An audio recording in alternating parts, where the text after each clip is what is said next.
What occurred to me this morning is how much I really love a good makeover scene. That was really almost a requirement of every 80s movie. There was like a montage of either dress up or transformation. Um, and they really speak to me. First of all, dress up. But also the idea that you have the power within you to quite literally transform yourself from the inside out, from the outside in, however it works for you. Um, that the only limitations, and this is one of the lessons I really brought back from being away, the only limitations are the ones that we place on ourselves. And they're very subtle stories. They're very, very subtle, built in helpful love, built in, but you live in the world, like built in all these extremely subtle ways. But when it really gets down to it, there is always a workaround, but it takes courage. And I've come up against a bunch of those and back down. But lately, when I am coming up against them, I'm feeling my way around them for like that little crack that I can either penetrate or get around, or maybe I can just pick it up and move it over. That seems to be occurring to me a little bit more, and it's a thoughtful process. What is the barrier? Identifying the barrier within you, the story you're telling about the barrier, why it seems so insurmountable, what that matches up with one of your old stories. Your old stories don't go away. I never say that, with all the energy that we can shift and all the healing that we can do for ourselves, the I'm going to put it this way, the frames of those stories, and I've said that just recently, remain. It's the data and the paralysis that goes with those stories that you can shift and not listen to and disregard. But those innate stories are going to come up. They're going to come up for us. And to negate them is to suppress them. When you suppress them, they're going to come out in shadow, which is usually self-sabotage, or you're going to point your gun at someone else and project. So identifying what, not just the limiting belief, that's there too, but what's the barrier? What do you want? You've got to identify that, and it's got to be super clear. Can't just be an amorphous ball, because that's how I used to be. I used to be like, I have all this potential, and I'm not exactly sure what I want, but I kind of want this. No, that doesn't work. You got to be pretty precise with what you want and back into it. Back into it. When I started this channel, I had no idea what it was going to be about, but I knew if I never started, I'd never get started.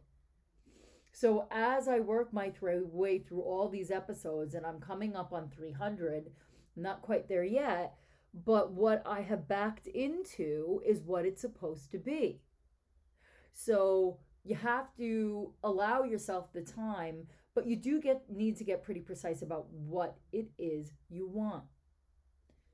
Then, as you come up against the obstacles that will inevitably occur, take measure of the obstacle, name it, identify it, align it with what old story it matches up with, because I guarantee it's not out of nowhere that you feel resistance towards it. It's not out of nowhere that it's a stumbling block to you. It's tied in with one of your core stories. And I'm going to do a series on how to kind of start to identify the tools I use, that I did use to identify my core stories. And some of them, it's kind of like you drill down, you drill down, you drill down, use this giant list of adjectives. And when you get down to them, they are almost always in your formative years. And, they don't have to be true. They're always stories. They're lies. They're lies that we either bestowed upon ourselves or were bestowed upon us either on purpose or by accident of our circumstances, our family, whatever it may be. But those are the ones that you absolutely can transcend. So you can only do that if you identify them. You have to know where that resistance is coming from. So now you've identified it, you've tied it in to what the story is. And then what I suggest is you take the barrier and you write it out. And I do it as simply as a column with facts on one side and feelings on the other, and the desired outcome on the bottom. Simple as that. Because now you're trying to give yourself a little wiggle room, divesting yourself of the story and your real emotions. Your emotions aren't lying, but do they marry up with the facts? And then if you marry that up with what you really want, what you want the outcome to be, that's where you can start to use your brain to sort of start to inform your heart. Because I always say move to your heart, right? But sometimes you need your brain to kind of work through it so you can free yourself of the story, right? Because that's going to keep churning unless you kind of get it out. And then it will allow you to be more thoughtful and move into your heart where the truth is. So that's what I offer you today is, first of all, a barrier or a coming up against an obstacle means you're fucking trying. So congratulations. You're pushing forward. You're breaking new ground, probably. Or you're about to have a gigantic breakthrough when things seem really bleak, because that is always one of those inevitable things. Consistency.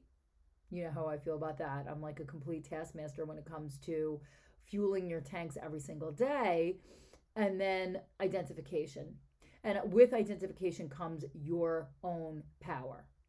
And with power becomes a decision, not a passive allowing things to happen to you. Even if you decide you don't want that, it is a conscious decision. So I offer you today to look a little bit around your life at what you're viewing as an obstacle. Write it out. Write out the facts of what the obstacle is. Write out about your feelings about the obstacle, and write out what you really want as the outcome. And just sit with it. Just sit with it for a little bit. Because now you've been able to extract the data and the feelings. So you're not totally living in story any longer.